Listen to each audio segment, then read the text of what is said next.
Oi, pessoal, tudo bem?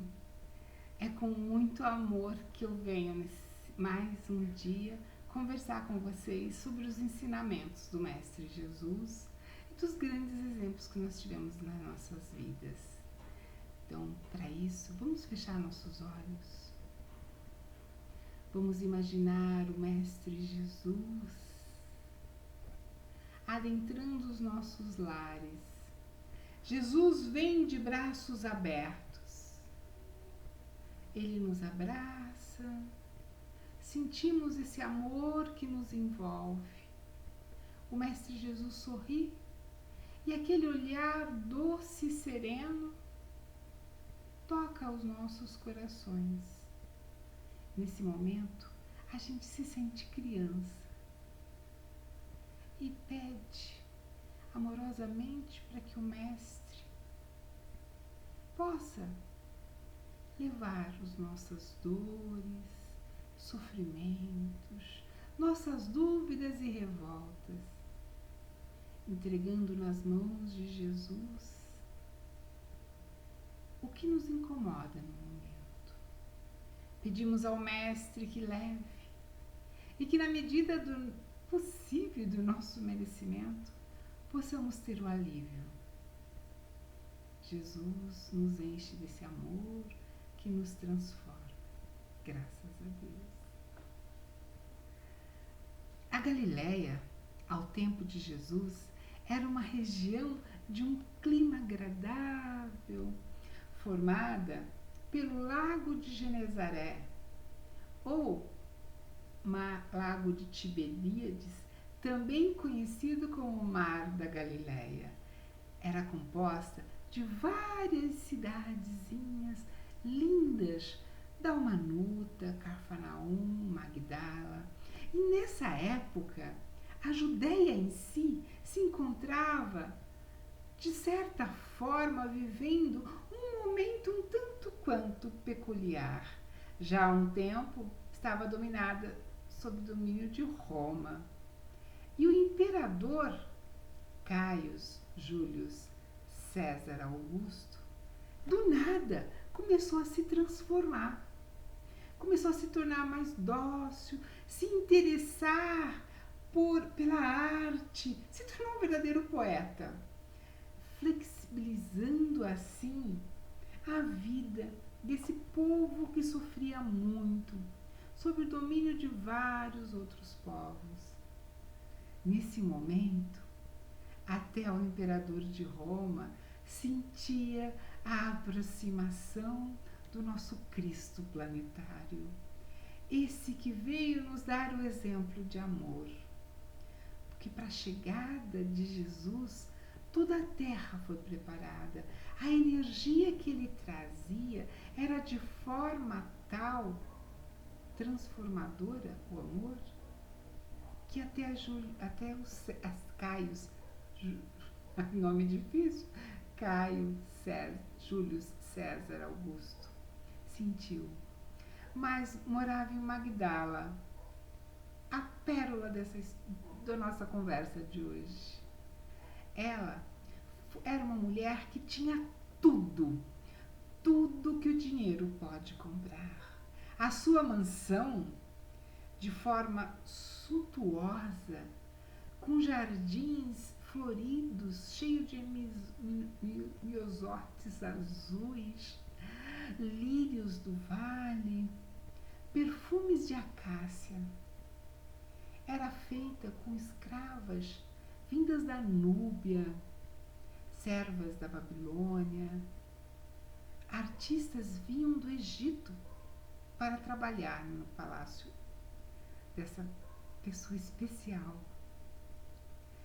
Mas ela, acostumada com o luxo e com a abundância, tinha sempre uma dor, uma carência, uma falta. E eu abro um parênteses e digo: quantos de nós não temos isso ainda, não sentimos essa falta ainda nos dias de hoje? Maria tinha tudo que o dinheiro podia comprar. tinha todos os amantes, de soldados romanos a senadores, até os príncipes do Sinédrio. Era uma mulher bonita, inteligente, de muitas posses. Seus banquetes eram conhecidos em toda a Galiléia. Todo mundo concorria para poder estar lá. Era algo grandioso. E certa feita um dia, ela estava distraída e ouviu a conversa de duas aias, de duas servas, que falavam sobre um tal Rabi, que era diferente, que curava os leprosos, que perdoava os pecados e fazia o paralítico andar. Ela achou curioso, desceu na ponta dos pés e pegou as duas falando desse Rabi. Elas se assustaram, mas mesmo assim uma delas colocou, sim, ele é diferente, e ela não acreditou. Até que um sábio, que fazia parte do seu círculo de amizade, um sábio babilônio pelo nome de Naim, foi visitá-la e disse sobre o Rabi. E ela respondeu: por certo, esse Rabi é como todos os outros. Fala do amor, prega os ensinamentos que estão nas escrituras, mas apedrejam as mulheres equivocadas e não perdoam aqueles que pecou. E ele falou: não, ele é diferente. Ele vai estar hoje aqui perto, na cidade de Cafarnaum. Por que você não vem para conhecê-lo? E ela fica meio na dúvida. Ele insiste, ele fala: você possivelmente tem um barco que pode levá-la até lá. Peça para o seu barqueiro, vá. E ele insiste de tal forma que ela põe uma roupa mais simples, porque ela não queria chamar atenção, não poderia ser vista. Na casa de Bar-Jonas, Simão Bar-Jonas, o pescador, e vai. Chegando lá, ela para e ela estremece, porque ao chegar na praia, em Cafarnaum, nessa praia que vai ficar marcada pela vida inteira dela, ela sente a energia do amor de Jesus. Pensa bem, ela ainda não tinha visto Jesus. E ela adentra, ela chega no umbral, na porta. Levemente ela empurra a porta e eles estavam conversando. Ele olha e fala: Maria, eu estava te esperando. E ela se estremece. Fala: tu me conheces? Ele fala: oh Maria, eu sou o bom pastor. Eu conheço todas as minhas ovelhas. E ela, sem saber explicar, ela sente como se algo muito forte passasse pelo espírito dela. É aquele momento em que a luz encontrou a sombra e quebrou as algemas de encarnações e encarnações de sofrimento. Ela se sentiu livre. Mas mesmo assim ela teve dúvida. E ela fala: Rabi, te entrego a minha vida. Ele falou: não Maria, ainda não. Vai chegar um momento em que eu vou pedi-la, mas não agora. Vai e ame seus filhos. E ela fala: ah, Rabi, pobre de mim, não tenho filhos da carne. E ele sorri amorosamente e fala: Maria, são teus filhos os pais que não têm filhos. São teus filhos os filhos que não têm pai. Ame, Maria, ame a todos. E ela volta. Ela se cobre com seu manto, entra no barco e volta. Interessante, né? Chegando quase já à noite, haveria um banquete. E ela se isola no quarto, desce as cortinas e dá uma ordem. Manda suspender a festa da noite. Manda dispensar os convidados que já estavam a caminho. e manda distribuir toda a comida que tinha feito para os miseráveis da rua. E ela fica, aquele encontro com Jesus foi de tal forma que ela não conseguia, aquilo tinha tocado demais, tinha tocado fundo demais a alma dela. É o encontro da luz com a sombra. E as algemas do sofrimento tinham se rompido. Até que um momento bate a porta um mendigo, um leproso. O mordomo veio abrir e fala: tenho que falar com a senhora. Ele falou: a senhora acabou de dispensar uma festa, um banquete para os senadores romanos, vai receber você. Eu preciso falar com ela, eu tenho com ela uma dívida e eu preciso saldar essa dívida. E o mordomo, meio que sem saber o que fazer, resolve ir falar com ela. E o mendigo segue quando entra, os dois entram ao mesmo tempo no quarto. Ele chega e encosta na perna dela e fala: senhora, ela, que queres de mim? Ele fala: senhora, a senhora não está me reconhecendo. Eu sou aquele que interrompeu a sua caravana. Estava indo com o senador romano até a cidade de Damanuta. Abriste a tua lideira e me deste uma moeda de ouro e disseste para que eu fosse buscar o Rabi, porque ele curava a lepra. Então pediste para que eu fosse. E se eu me curasse, que eu voltasse e te mostrasse.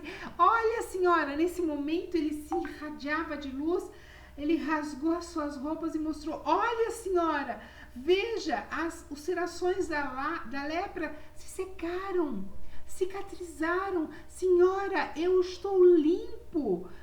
Basta um olhar do Rabi. E ela já tinha recebido esse olhar. Ela já estava no processo de cura.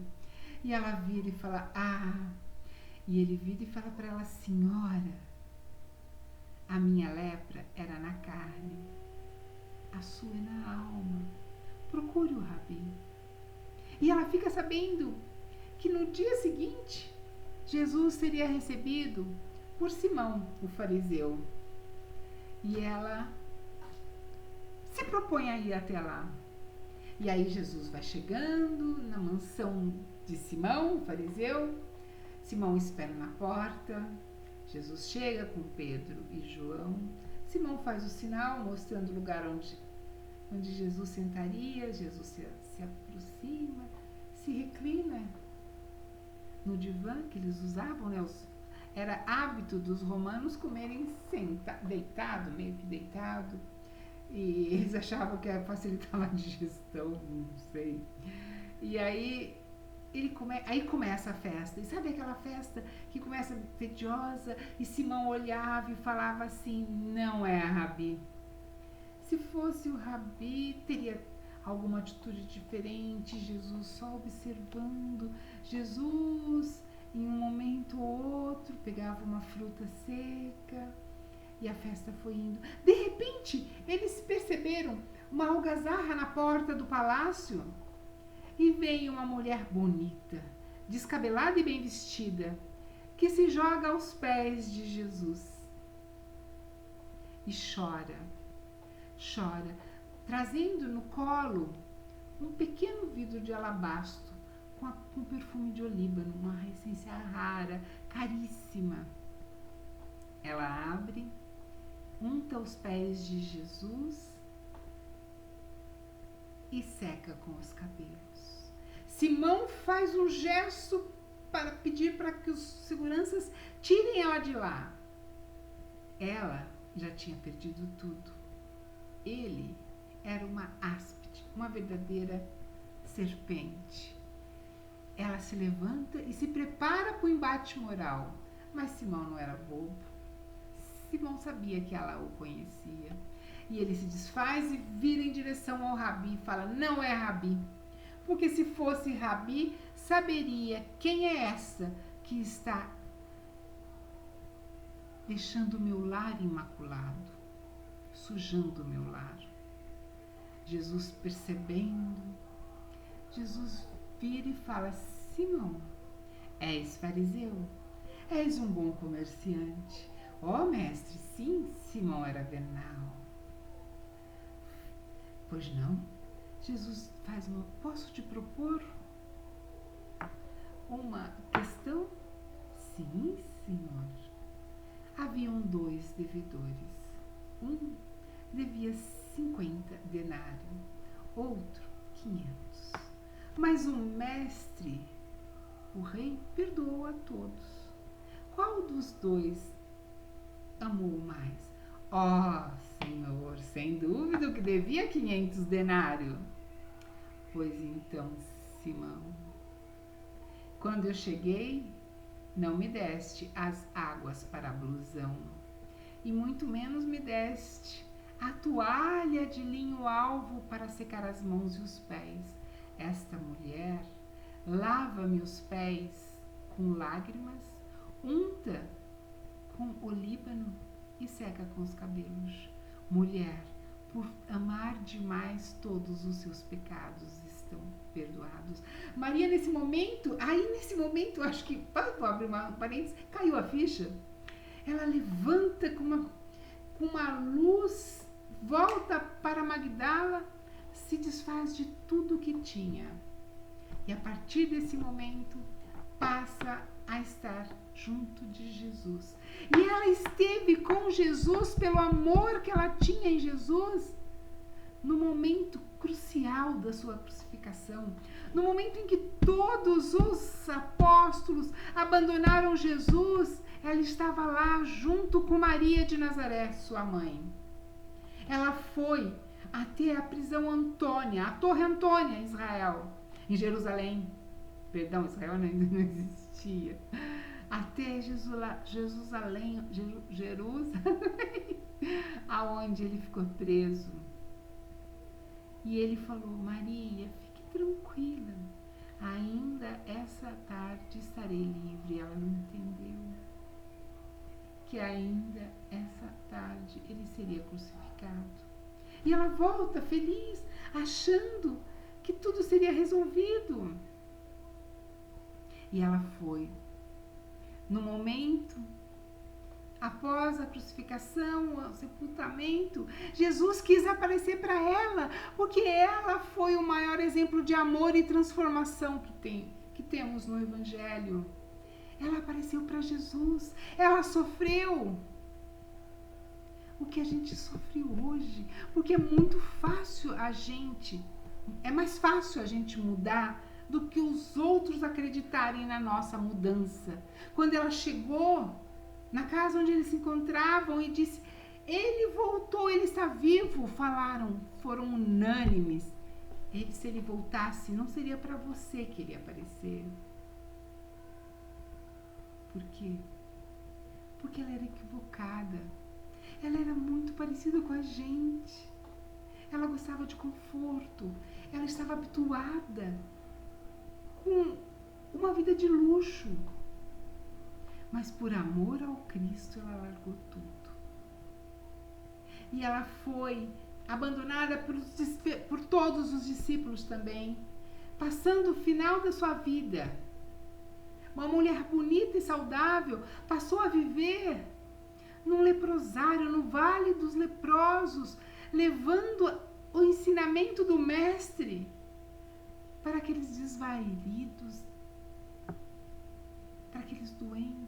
E todo dia ela falava: resgataremos na carne os erros que na carne cometemos.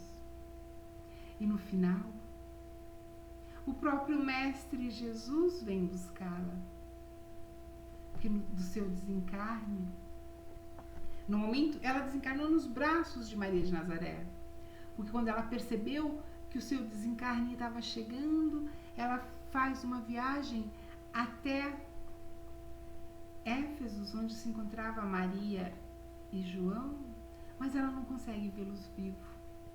Ela já entra em delírio e logo desencarna.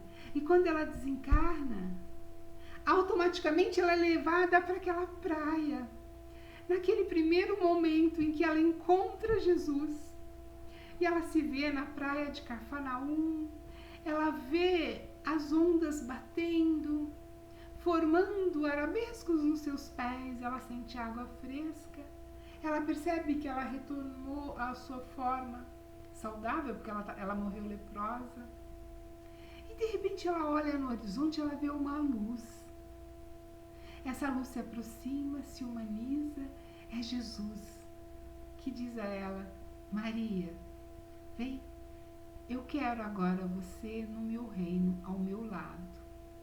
Diz a lenda que nessa noite, um sábio da Babilônia percebeu a aparição de uma estrela nova.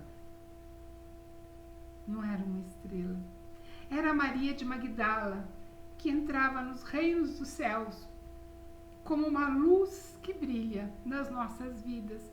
E ela não parou por aí, porque quando a terra começou a convulsionar na época da Inquisição, quando a Igreja Católica começou de forma equivocada, em nome de Jesus, matar os nossos irmãos, ela corajosamente voltou ao cenário terreno, como Teresa de Ávila, transformando o que era a Igreja Católica, instituindo o auxílio aos pobres, instituindo a caridade dentro da Igreja.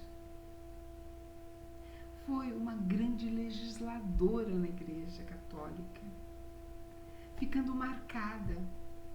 Tanto é que o amor dela por Jesus era tamanhas que ela ficou conhecida na tradição católica como Teresinha de Jesus. E o tempo passa, ela retorna ao plano espiritual. Mais uma vez, tenhamos guerra, temos destruições, e novamente Maria de Magdala volta. E dessa vez, ela volta como Teresa de Calcutá, Teresa dos pobres, vem nos dar exemplos de transformação. E eu venho perguntar hoje para vocês: a quantas anda o teu amor? Será que a gente consegue ter uma fagulha desse amor de Maria de Magdala, de Teresa de Ávila, de Teresa de Calcutá? Será que a gente consegue mensurar o que é amor? Então, primeiro, vamos entender o que é o amor. O Evangelho nos diz que é o sentimento mais sublime.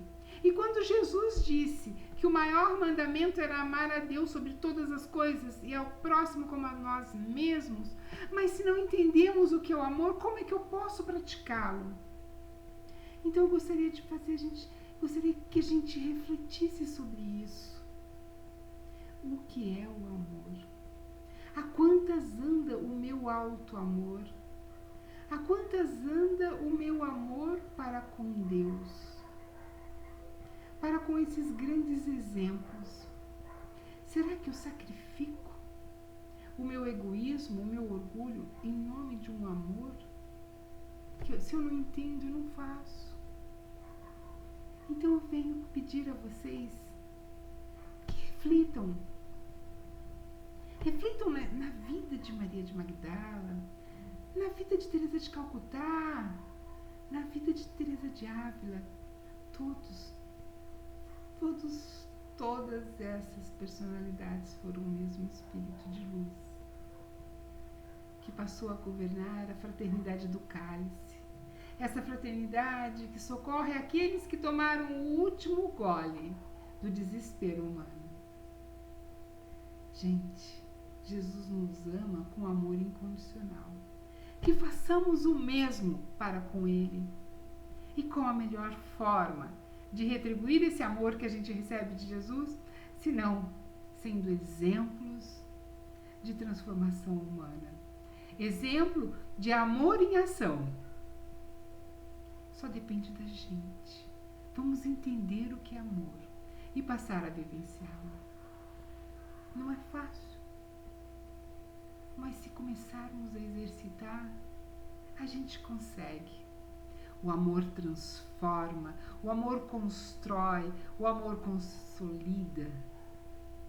Vamos pensar nisso. E que o Mestre Jesus possa envolver a todos. Vamos fechar nossos olhos e vamos sentir esse amor de Jesus envolvendo o planeta Terra. Vamos sentir o Mestre envolvendo com esse amor os países em conflitos, os nossos irmãos em sofrimento, os nossos lares. Aquela pessoa que nesse momento passa na nossa cabeça. E assim eu peço, Mestre, nos ame mais ainda, nos perdoe por tão pouco te dar. Graças a Deus, graças a Jesus. Obrigada, gente. Até uma próxima.